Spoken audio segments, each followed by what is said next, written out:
Imagine you're a Roman senator walking through the Suburra, Rome's infamous pleasure district, when you notice a familiar figure servicing clients in a common brothel.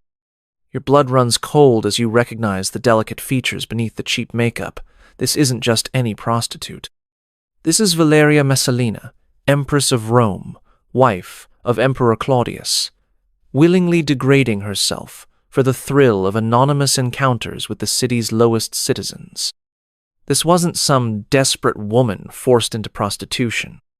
This was the most powerful woman in the Roman Empire, sneaking out of the palace at night to compete with common prostitutes, determined to prove she could outlast any woman in sexual endurance. You think you know about Roman decadence? What you're about to discover about Messalina will make Caligula look like a choir boy. Because Rome's third empress didn't just abuse her power, she weaponized her sexuality in ways that would terrorize an empire and ultimately seal her own horrific fate. In the year 38 CE, Rome celebrated what appeared to be the perfect imperial wedding. Valeria Messalina, barely 15 years old, married Emperor Claudius in a ceremony that symbolized everything Romans valued: nobility, fertility, and the continuation of divine bloodlines. She was everything an empress should be: young, beautiful, from an ancient patrician family, and capable of providing the empire with legitimate heirs. Claudius, 13 years her senior and physically disabled from what modern medicine recognizes as cerebral palsy, seemed grateful to have secured such a prize. Contemporary accounts describe Messalina as possessing classical Roman beauty, pale skin, golden hair, and the refined features that marked aristocratic breeding. She fulfilled her imperial duties perfectly, bearing Claudius's 2 children and appearing at state functions with appropriate dignity. Roman society operated under strict moral codes that divided women into rigid categories. Virtuous wives and mothers occupied the highest tier, while prostitutes and entertainers existed at the bottom of social hierarchy. An empress was expected to embody feminine virtue so completely that even rumors of impropriety could destabilize the government. The contrast between public expectation and private reality made Messalina's behavior not just scandalous, but genuinely dangerous to imperial stability. But behind the marble walls of the Palatine Palace, something far darker was developing. The young woman who smiled graciously during religious ceremonies and hosted dignified dinner parties was secretly planning nocturnal adventures that would shock even jaded Roman aristocrats who thought they had seen every form of excess imaginable. The transformation began subtly during Messalina's first year as empress, when palace servants started noticing peculiar changes in her behavior. She would dismiss her guards at unusual hours, claiming fatigue, then emerge from her chambers wearing simple clothes that concealed her identity. Initially, her nocturnal wanderings seemed like harmless rebellion, a young woman seeking adventure outside the suffocating protocols of palace life. But Messalina's midnight excursions quickly evolved from innocent escapism into something far more calculated and disturbing. She began studying the routines of Rome's prostitutes, learning their techniques, their territories, and their clients. This wasn't casual observation. She was conducting research with the methodical precision of a military campaign. The first documented incident occurred during the Saturnalia festival of 40 CE, when traditional social roles were temporarily reversed and normal moral restrictions relaxed. While Claudius attended religious ceremonies, Messalina disguised herself as a common citizen and ventured into the Suburra district. What started as curiosity about how ordinary Romans lived became an obsession with proving her sexual superiority over professional entertainers. Contemporary historian Tacitus recorded whispered accounts from palace insiders who discovered Messalina's deception. She had approached a brothel keeper, offering to work anonymously for a single night. The proprietor, unaware of her true identity, accepted what appeared to be an aristocratic woman seeking excitement. But Messalina's performance that night exceeded anything the establishment had witnessed. She serviced more clients than their most experienced workers. displaying an appetite that shocked even professionals accustomed to extreme demands. When dawn approached and other prostitutes stopped working, Messalina refused to leave. She demanded more clients, more challenges, more opportunities to demonstrate that an empress could outperform any common prostitute. The brothel keeper finally forced her to depart, but the damage was done. Messalina had discovered her true calling. Within months of her first brothel experience, Messalina had developed a systematic approach to her nocturnal activities that revealed the calculating mind behind her apparent madness. She established a network of trusted servants who would smuggle her out of the palace, arranged for disguises that completely transformed her appearance, and created false identities that allowed her to move freely through Rome's underground sexual economy. But simple prostitution wasn't enough to satisfy Messalina's competitive nature. She began organizing contests between herself and Rome's most renowned courtesans, wagering enormous sums on her ability to service more clients in a single night than any professional. These competitions weren't private affairs. They attracted audiences of wealthy Romans who gathered to watch their empress degrade herself for entertainment. The most infamous of these contests occurred in 41 CE, when Messalina challenged Scylla, Rome's most celebrated prostitute, to an endurance competition. The rules were straightforward. Whoever could service the most clients between sunset and dawn would win a fortune in gold. Roman nobility packed the venue, placing bets while watching their emperor's wife compete like a gladiator in an arena of flesh. Scylla, a professional with years of experience, paced herself carefully throughout the night. She had developed techniques for managing clients efficiently while conserving her strength for the long competition ahead. By dawn, she had serviced 25 clients and declared herself exhausted but victorious. Messalina was just getting started. Even after Scylla conceded defeat, the Empress continued accepting new clients, driven by a compulsion that went far beyond mere sexual appetite. Historical accounts suggest she ultimately serviced over 30 men that night, stopping only when no more volunteers could be found. Her victory wasn't celebrated. It was witnessed in horrified silence by Romans, who realized they were watching something unprecedented and deeply disturbing. The psychological implications were staggering. This wasn't a desperate woman forced into degrading circumstances. This was the most powerful woman in the world, choosing humiliation as entertainment. Messalina had discovered that her imperial status made debasement more thrilling, not less. The greater the contrast between her public dignity and private degradation, the more intense her satisfaction became. But these public competitions were just the beginning of Messalina's descent into systematic perversion that would eventually threaten the stability of the entire Roman government. But if you think Messalina's prostitution contests were shocking, you're not prepared for what happened when she decided to make her sexual obsessions permanent. What I'm about to describe will make everything you just heard seem like innocent experimentation compared to the systematic operation she was planning. Before we dive into the most disturbing part, subscribe and hit that like button if you can handle what's coming next. And definitely comment below to let me know where you're listening from. I think it's incredible that people across the world are connected by the same curiosity about the darkest parts of human history. The next phase would transform Rome's empress into something far more dangerous than a sexual competitor. In 42 CE, Messalina crossed a line that transformed her from scandalous empress into genuine threat to imperial security. She established what historians would later call the most audacious criminal enterprise in Roman history, a high-end brothel operating under imperial protection. Staffed by aristocratic women and serving the city's most powerful men. The operation was hidden in plain sight within a luxurious villa near the Campus Martius, disguised as a private club for elite social gatherings. Messalina used her imperial authority to recruit participants, essentially blackmailing noblewomen into joining her establishment under threat of political or financial ruin for their families.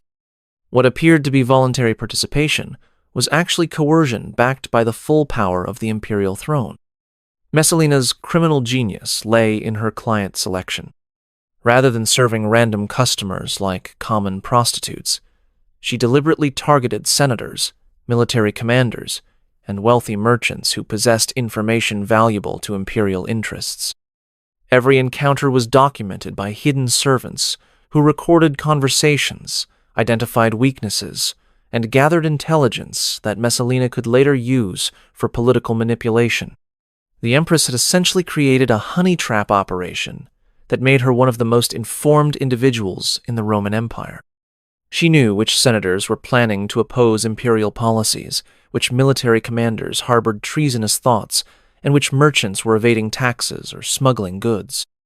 This information network gave Messalina unprecedented power over the very men who should have been governing the empire alongside her husband. Her methods were sophisticated and psychologically devastating. She would identify targets through careful observation at state functions, then arrange for them to be invited to exclusive gatherings at her villa. Once inside, guests would be offered increasingly exotic entertainment, culminating in encounters with aristocratic women whose identities were revealed only after compromising acts had been performed and documented. The psychological impact on her victims was calculated and cruel. Discovering they had unknowingly engaged with the Empress herself, or with wives and daughters of their political allies, created layers of blackmail that ensured absolute silence and compliance. Messalina had turned sexual shame into political control, creating a web of compromised officials who dared not oppose her wishes. But the most disturbing aspect of her operation was how it corrupted the fundamental relationships that held Roman society together. She forced aristocratic women to betray their class, coerced political leaders to act against their principles, and transformed the sacred bonds of marriage and family into tools of manipulation and control. Foreign ambassadors began reporting strange irregularities in Roman policy decisions that seemed to favor specific individuals without logical explanation. Military appointments went to unqualified candidates who somehow possessed the Empress's support. Trade agreements benefited merchants who had no apparent connection to imperial interests. The empire's decision-making process had been quietly subverted by a brothel madam who happened to be married to the emperor. Even this systematic corruption was nothing compared to what happened when Messalina decided that operating in secret wasn't exciting enough anymore. By 44 CE, Messalina's appetite for power and perversion had grown beyond anything that could be satisfied through secret operations. She began organizing elaborate public orgies that served as both entertainment and political theater, forcing Rome's elite to participate in degrading spectacles that cemented her control over the empire's leadership. These events weren't spontaneous parties, but carefully orchestrated displays of imperial power disguised as religious festivals. Messalina would claim to be honoring various gods and goddesses, requiring attendance from senators, their wives, and other high-ranking officials under the pretext of fulfilling civic duties. What began as formal religious observances would gradually transform into scenes of systematic sexual humiliation. The Empress had developed techniques for gradually escalating these gatherings from dignified ceremonies into something far more sinister. She would begin with traditional rituals, then introduce increasingly intimate elements claimed to be authentic ancient practices. By the time participants realized what was happening, they were already too compromised to object without admitting their own participation in activities that violated every principle of Roman morality. Messalina's psychological manipulation reached its peak during these events. She understood that forcing aristocratic men and women to degrade themselves publicly created bonds of shared shame that prevented them from later opposing her authority.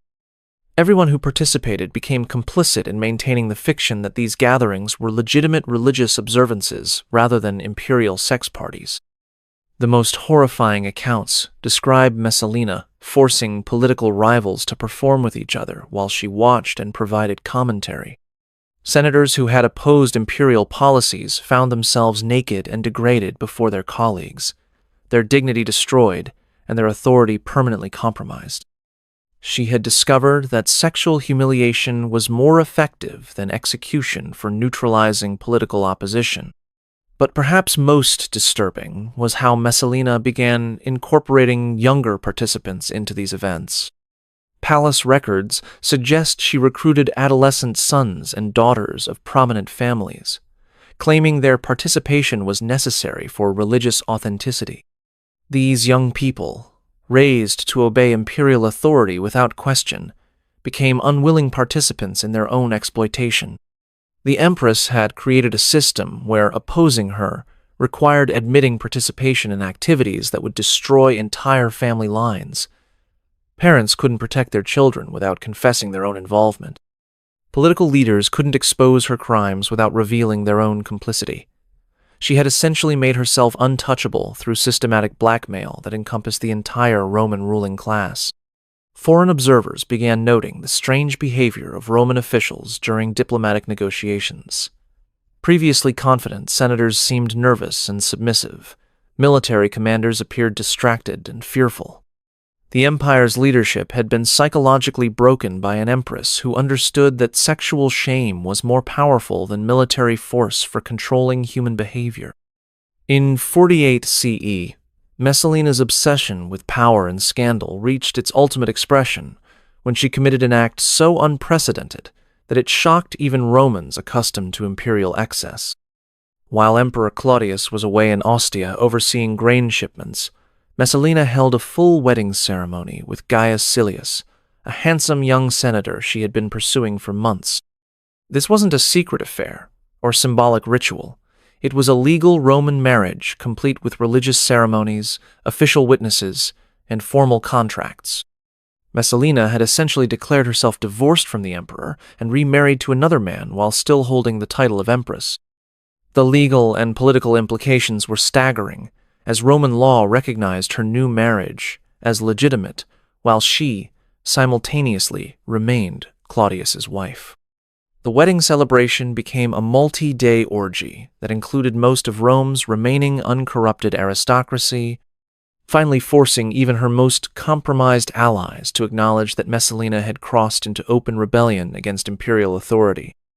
She had stopped pretending her activities were private indulgences or religious observances. This was a direct challenge to the emperor's authority and the stability of the empire itself. Messalina's psychological state during this period suggests complete disconnection from reality. She began referring to Silius as emperor and herself as his empress, apparently believing she could simply replace Claudius through the force of her will and the compliance of her blackmail victims.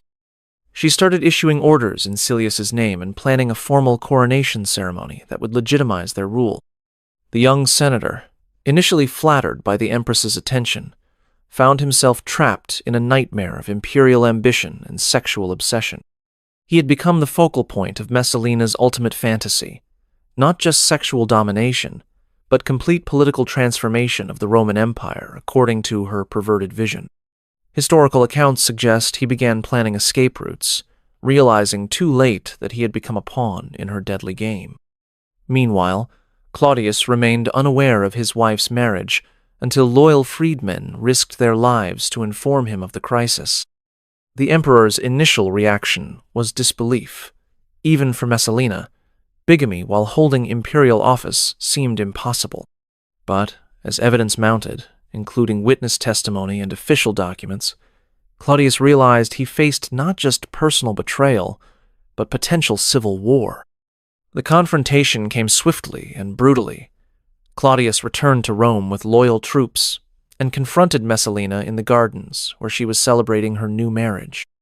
Contemporary accounts describe her final moments as a mixture of defiance and terror, as she realized her web of blackmail and sexual control had finally encountered a force stronger than shame, imperial survival instinct. Messalina's execution was swift, but her erasure was systematic. Claudius ordered her name removed from all public monuments, her images destroyed, and her memory condemned through damnatio memoriae, official forgetting that made discussing her existence treasonous. The empress, who had used sexual power to control an empire, was herself controlled through the ultimate expression of state power. Her death marked the end of an era when sexual scandals had nearly replaced political competence as the driving force of imperial governance. If this exploration of power's darkest expressions has left you questioning What other buried truths lurk in history's shadows? Click the video appearing on your screen now to discover another shocking chapter that authorities tried to erase. Subscribe to continue uncovering the horrific realities behind civilization's most carefully constructed lies.